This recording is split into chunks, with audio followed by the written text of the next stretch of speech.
Hello and welcome to the Fighting Moose podcast. I'm your host and narrator, Jason Hendrickson. This is a podcast where I retell stories, some fictional and some historical, that can be enjoyed by people of all ages. So keeping with the topic of birds from last episode, we read a story about more birds. 2 of them to be exact. The first one that is talked about in the story is the cowbird, and we saw one chowing some seed from the bird feeder the other day, and the second one, the Baltimore Oriole. I think I can honestly say I don't think I have ever seen one out in the wild. So today, we're going to read the story, Some Unlikely Relatives, from the book The Burgess Bird Book for Children, written by our old friend, Thornton W. Burgess. Now, if you're looking for something to do this spring, I would definitely recommend getting a bird feeder and putting it up in your yard. We actually moved ours from our front yard to our backyard, so we don't see as many birds, but we do whenever we take the dog out to use the bathroom or whenever we pull in the driveway. It's pretty cool to watch them and made me think that I might want to upgrade my lens on my camera and start snapping some photos of the birds I see. We'll see if that happens. Until then, let's keep reading stories about birds. Now, let's turn to today's story. I hope you enjoy. Let's begin. Liftoff. We have a liftoff.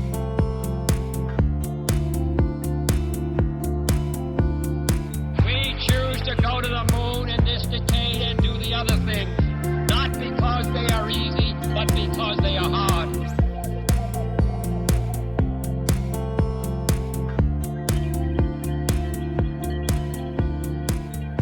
Some unlikely relatives. Having other things to attend to, or rather having other things to arouse his curiosity, Peter Rabbit did not visit the old orchard for several days. When he did, it was to find the entire neighborhood quite upset. There was an indignation meeting in progress in and around the tree in which Cheebeck and his modest little wife had their home. How the tongues did clatter.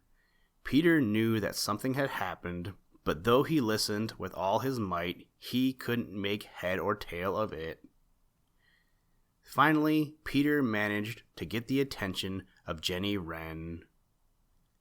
"What's happened?" demanded Peter. "What's all this fuss about?" Jenny Wren was so excited that she couldn't keep still an instant. Her sharp little eyes snapped and her tail was carried higher than ever. "It's a disgrace. It's a disgrace to the whole feathered race, and something ought to be done about it," sputtered Jenny. "I'm ashamed to think that such a contemptible creature wears feathers. I am so." "But what's it all about?" demanded Peter impatiently. "Do keep still long enough to tell me, who is this contemptible creature?" "Sally Sly," snapped Jenny Wren. "Sally Sly the cowbird. I hoped she wouldn't disgrace the old orchard this year, but she has. When Mr. and Mrs. Cheebeck returned from getting their breakfast this morning, they found one of Sally Sly's eggs in their nest. They are terribly upset, and I don't blame them. If I were in their place, I simply would throw that egg out. That's what I'd do. I'd throw that egg out." Peter was puzzled. He blinked his eyes and stroked his whiskers as he tried to understand what it all meant. "Who is Sally Sly, and what did she do that for?" he finally ventured. "For goodness sake, Peter Rabbit, do you mean to tell me you don't know who Sally Sly is?"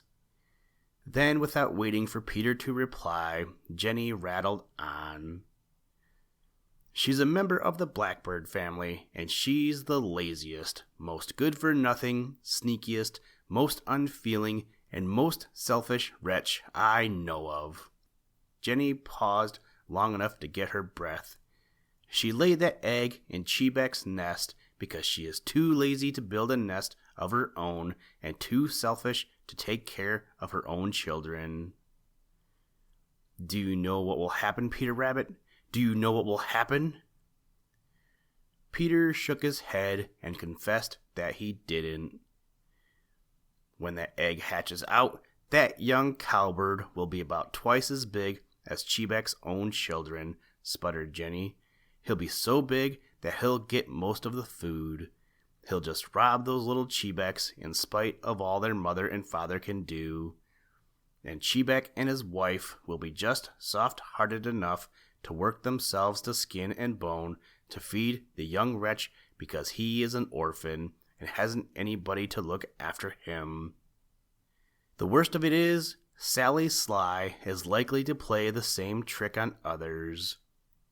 She always chooses the nest of someone smaller than herself. She's terribly sly. No one has seen her about.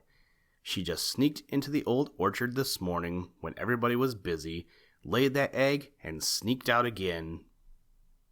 Did you say that she is a member of the Blackbird family? Asked Peter. Jenny Wren nodded vigorously. That's what she is, said she. Thank goodness she isn't a member of my family. If she were, I never would be able to hold my head up. Just listen to Goldie the Oriole over in that big elm. I don't see how he can sing like that, knowing that one of his relatives has just done a shameful deed. It's a queer thing that there can be two members of the same family so unlike. Mrs. Goldie builds one of the most wonderful nests of anyone I know, and Sally Sly is too lazy to build any. If I were in Goldie's place, Hold on, cried Peter. I thought you said Sally Sly is a member of the Blackbird family. I don't see what she's got to do with Goldie the Oriole. You don't, eh? Exclaimed Jenny. Well, for one who pokes into other people's affairs as you do, you don't know much. The orioles and the meadowlarks and the grackles and the bobolinks all belong to the Blackbird family. They're all related to Redwing the Blackbird, and Sally Sly the Cowbird belongs in the same family. Peter gasped. I hadn't the least idea that any of these folks were related, stammered Peter. Well, they are, retorted Jenny Wren. As I live, there's Sally Sly now. Peter caught a glimpse of a brownish-gray bird who reminded him somewhat of Mrs. Redwing. She was about the same size and looked very much like her. It was plain that she was trying to keep out of sight, and the instant she knew that she had been discovered, she flew away in the direction of the old pasture. It happened that late afternoon, Peter visited the old pasture and saw her again. She and some of her friends were busily walking about close to the feet of the cows, where they seemed to be picking up food. One had a brown head, neck, and breast. The rest of his coat was glossy black. Peter rightly guessed that this must be Mr. Cowbird. Seeing them on such good terms with the cows, he understood why they are called cowbirds. Sure that Sally Sly had left the old orchard, the feathered folks settled down to their personal affairs and household cares. Jenny Wren among them. Having no one to talk to, Peter found a shady place close to the old stone wall, and there sat down to think over the surprising things he had learned. Presently, Goldie, the Baltimore Oriole, alighted in the nearest apple tree, and it seemed to Peter that never had he seen anyone more beautifully dressed. His head, neck, throat, and upper part of his back were black. The lower part of his back and his breast were a beautiful deep orange color. There was a dash of orange on his shoulders, but the rest of his wings were black with an edging of white. His tail was black and orange. Peter had heard him called the Firebird, and now he understood why. His song was quite as rich and beautiful as his coat. Shortly, he was joined by Mrs. Goldie. Compared with her handsome husband, she was very modestly dressed. She wore more brown than black, and where the orange color appeared, it was rather dull. She wasted no time in singing. Almost instantly, her sharp eyes spied a piece of string caught in the bushes almost over Peter's head. With a little cry of delight, she flew down and seized it, but the string was caught, and though she tugged and pulled with all her might, she couldn't get it free. Goldie saw the trouble she was having, and cutting his song short, flew down to help her. Together they pulled and tugged and tugged and pulled until they had to stop to rest and get their breath. "We simply must have this piece of string," said Mrs. Goldie. "I've been hunting everywhere for a piece, and this is the first I've found. It is just what we need to bind our nest fast to the twigs. With this, I won't have the least bit of fear that nest will ever tear loose, no matter how hard the wind blows."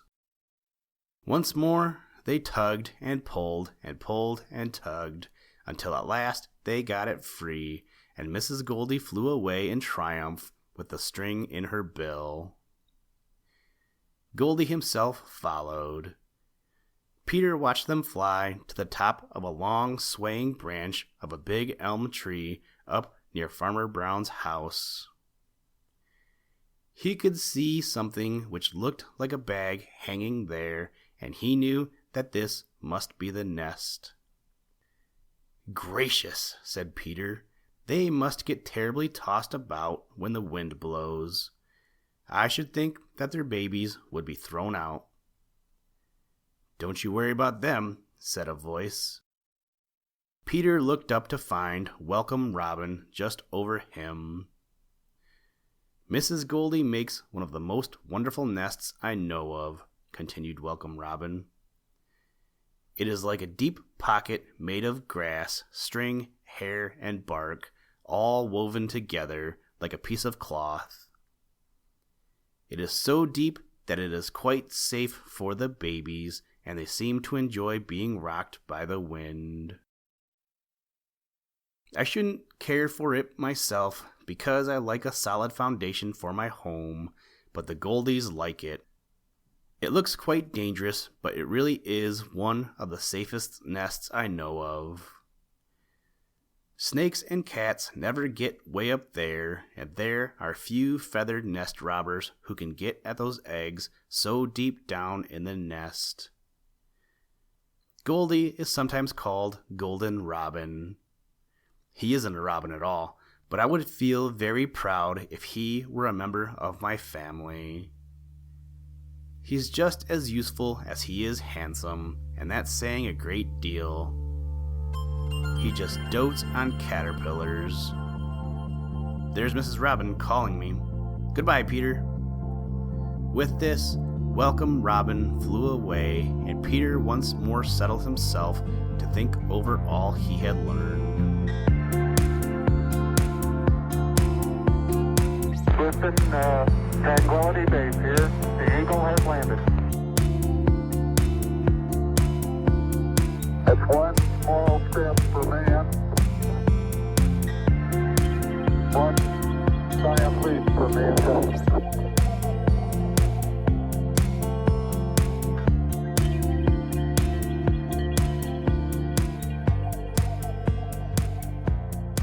Thank you for listening to this episode of the Fighting Moose Podcast. Please join us next time as we read another exciting story. Today's music was provided by the artist Analog by Nature, and the audio clips were provided from NASA. For more information to download and or listen to audio or materials from all our recordings, or to contact us, please visit www.thefightingmoose.com, or you can follow the links in the show notes. If you enjoy the podcast, please leave us a review wherever you get your podcast or on iTunes, and tell a friend. Thank you for your patronage, and as always, try and do a random act of kindness every day. Mission complete, Houston. After serving the world for over 30 years, the space shuttle turned its place in history and has come to a final stop.